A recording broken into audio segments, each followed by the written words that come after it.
parents used my wedding fund for my twins' extravagant celebration. I finally cut them off, but now they're back asking for my help. I'm 28, and I need to explain everything.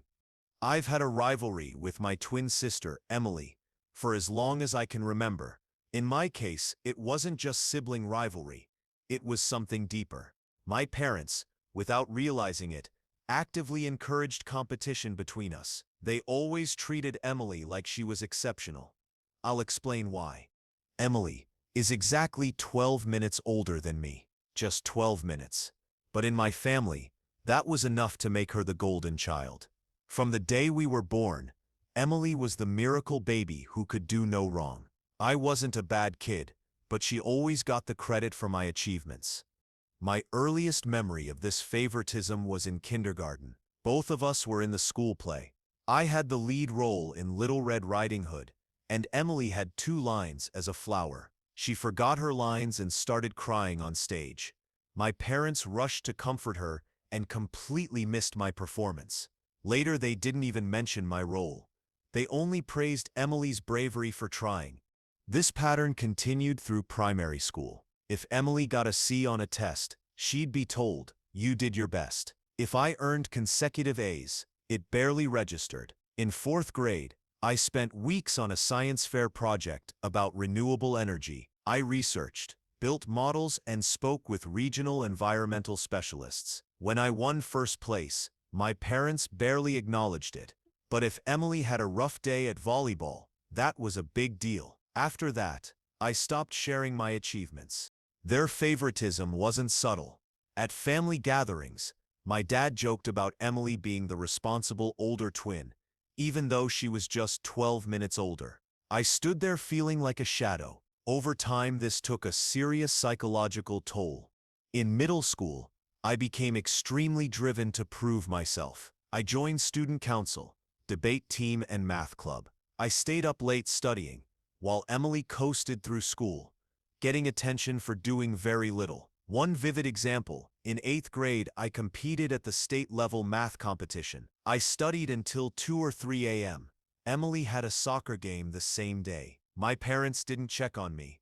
They only worried about Emily losing her match. When I returned with the trophy, they were more concerned about her. High school was more of the same. I took AP classes, maintained a 4.0 GPA, and stayed involved in extracurriculars. Emily spent most of her time at parties, barely maintaining a C average, but she was the fun one. I was criticized for being competitive and serious. Our senior year highlighted the difference. I graduated as valedictorian, earned a full scholarship to a top university, and was featured in the local paper. Emily enrolled in community college after barely graduating. My parents, however, focused entirely on Emily not getting into her first-choice school, ignoring my accomplishments entirely. College didn't change things. I maintained perfect grades while working part-time, hoping my parents might finally recognize my achievements. But it was still all about Emily. Her decision to leave community college after 1 semester was celebrated as bravery. Everything changed during my junior year on Thanksgiving break.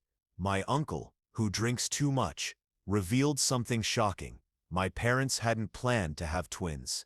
They were expecting 1 baby and were overwhelmed when they had 2. My dad shrugged, "We'll figure it out." My mom worried about managing 2 babies. Their solution? Pick a favorite, Emily, and focus all attention on her. Finally, it all made sense. I was the unexpected child, the afterthought. After that realization, I stopped trying to please them and focused entirely on building my life. I excelled in my coursework and internships, and by graduation, I had multiple job offers. I took a role at a promising startup, eventually becoming a senior software engineer. Meanwhile, Emily planned a lavish wedding after a brief relationship with a wealthy man. My parents were ecstatic about the wedding, but never asked about my work. The wedding fund, my inheritance from our grandmother, meant to be split equally, was used entirely for Emily's wedding. My parents didn't consult me. They didn't ask Emily to contribute more, and they never offered reimbursement. When I confronted them, My mother dismissively said, "Oh, we were going to tell you eventually." My father added, "Emily needed it more. You're busy with work. You probably wouldn't want a big wedding anyway." I felt nothing. No anger, no sadness, just emptiness. They could not understand the wrongness of taking what was rightfully mine, simply because it was for Emily. Emily overshadowed every important milestone in my life. My high school graduation, my college scholarship, my first promotion. I realized I had to take control. That evening I emailed my parents. "I am aware of the wedding fund. I am aware that without my consent, you used my inheritance for Emily's wedding. How you've treated me throughout my life is far more significant than money. You never made an effort to hide that I was never the daughter you wanted. I'm done trying to earn their love or acceptance. I'm over being the child they wanted." I told them not to contact me unless it's to repay my money. The moment I sent that message, a huge weight lifted. I blocked their numbers and deleted them from all social media. For the first time, I didn't have to worry about meeting Emily's impossible standards or gaining approval I would never receive. This past year has been life-changing. I dedicated myself fully to my career and personal growth. My stock options are now worth more than Emily's entire wedding expenses, thanks to our company's successful IPO. I started therapy to address my childhood trauma, bought my own home in a desirable neighborhood, and formed friendships with people who genuinely respect me. Sometimes Emily tries to reach out to distant family members or mutual friends, posting things like, "Family should stick together," or "You're still my sister." But where was this sense of family when she joyfully used my inheritance for her wedding? Where was she when our parents consistently dismissed my achievements? She shared in their complicity, yet some relatives still try to blame me, claiming I'm being too harsh. These are the same people who silently watched my parents favor Emily for years. After seeing my treatment, they no longer have a right to judge. Cutting my parents off has shown me who my real family is. My therapist, who reminds me none of this was my fault. My coworkers, who celebrate my successes. And my college best friend, who helped me move into my new home. These are the people who truly care. Recently, I was offered a team lead position at my firm's new office in another state. For the first time, I'm making decisions without comparing myself to Emily or worrying about my parents' opinions. It feels incredible to live for myself. Am I the jerk for cutting them off entirely? Reddit, I often question whether I'm overreacting, but every time I consider reconnecting, I reflect on years of neglect and favoritism. I know I made the right choice. Then everything changed. 2 weeks ago, my phone rang repeatedly.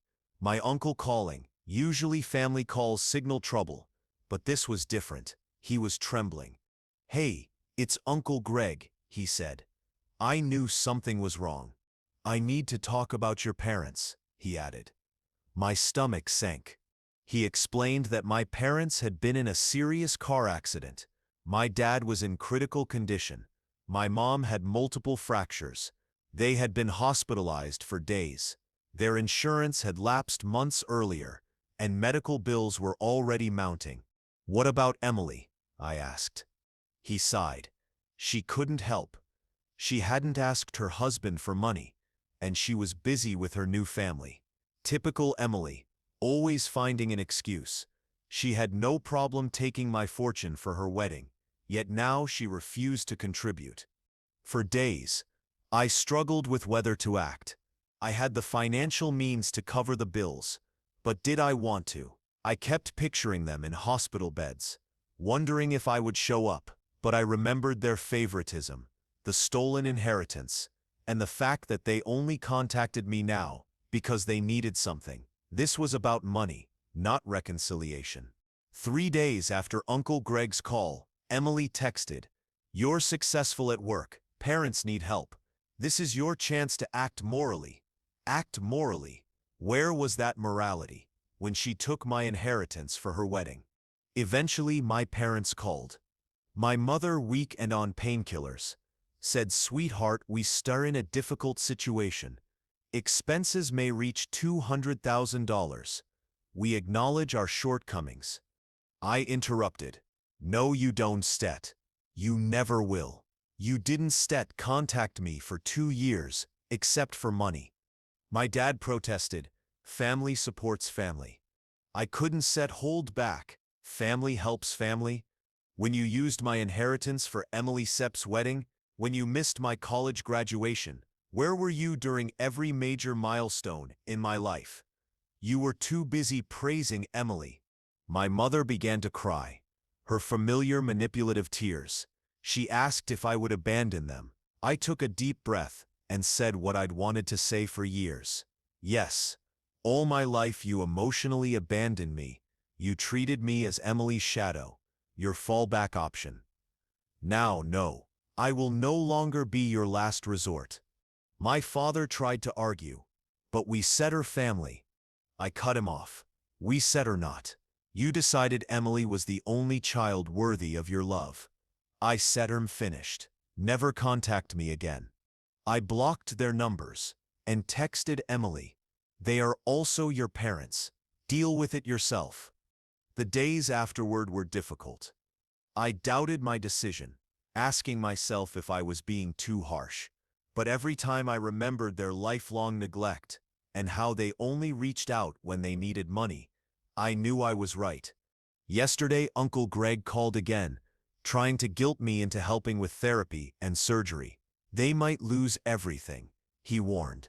But I am not responsible for their poor choices, preferring Emily, squandering my inheritance, allowing their insurance to lapse. They are facing the consequences of their own decisions.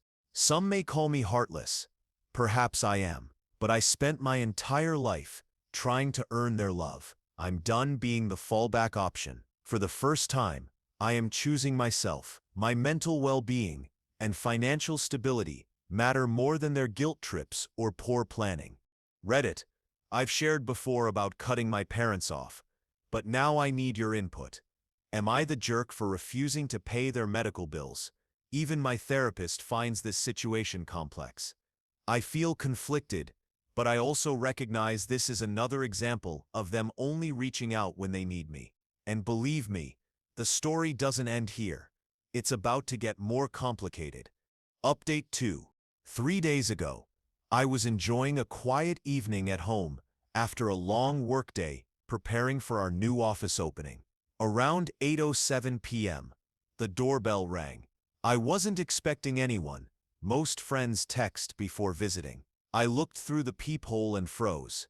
Emily stood there, dressed like the affluent trophy wife she'd become. Flawless makeup, a stylish gown, and a $15,000. Hermes Birkin bag. The irony struck me.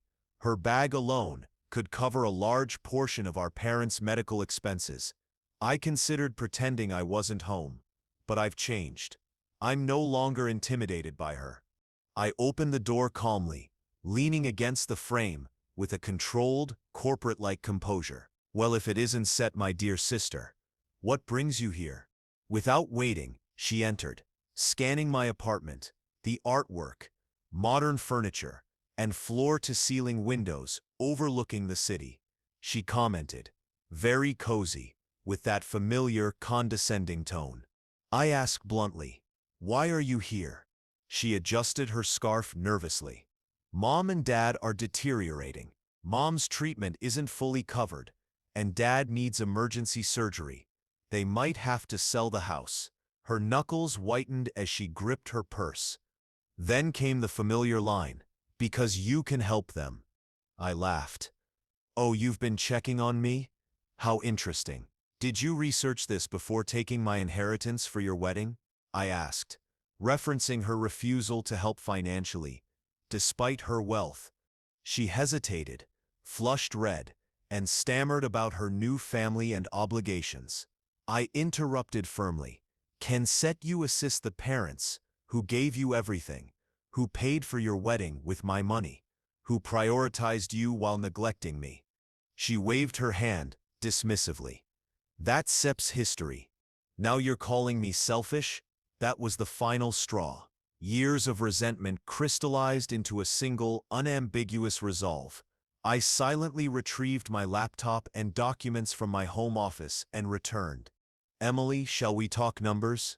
I asked, turning my portfolio dashboard toward her. "These stock options are mine. They are worth more than everything you and James own combined. And yes, I built this myself, without taking from anyone else, unlike you." Her face went pale. I presented my pay stubs, investment statements, and recent offers from other companies.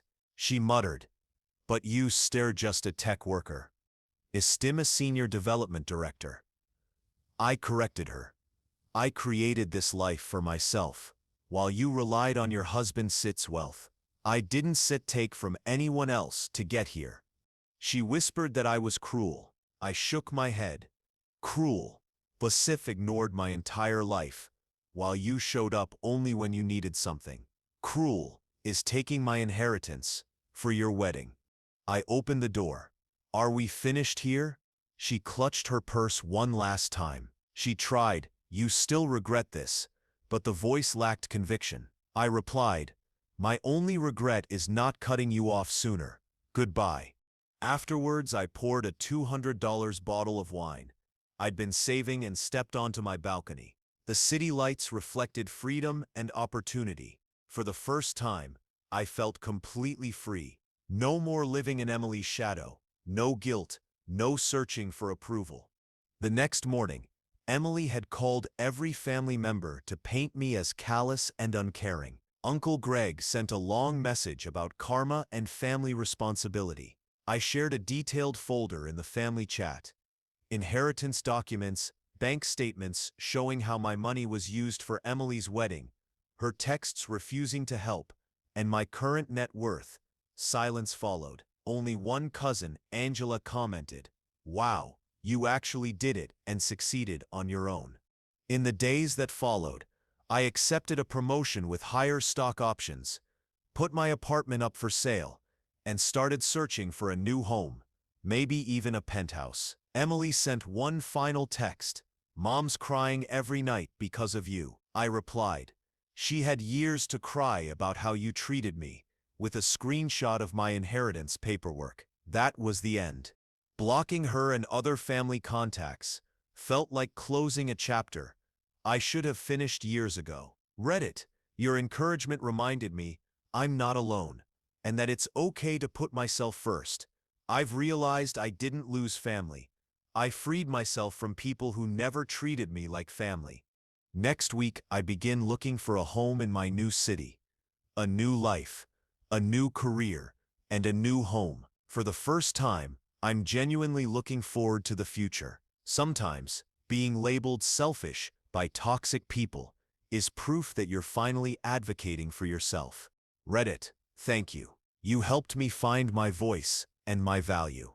If you haven't subscribed yet, please do so and hit the notification bell to stay updated on more real-life stories like mine.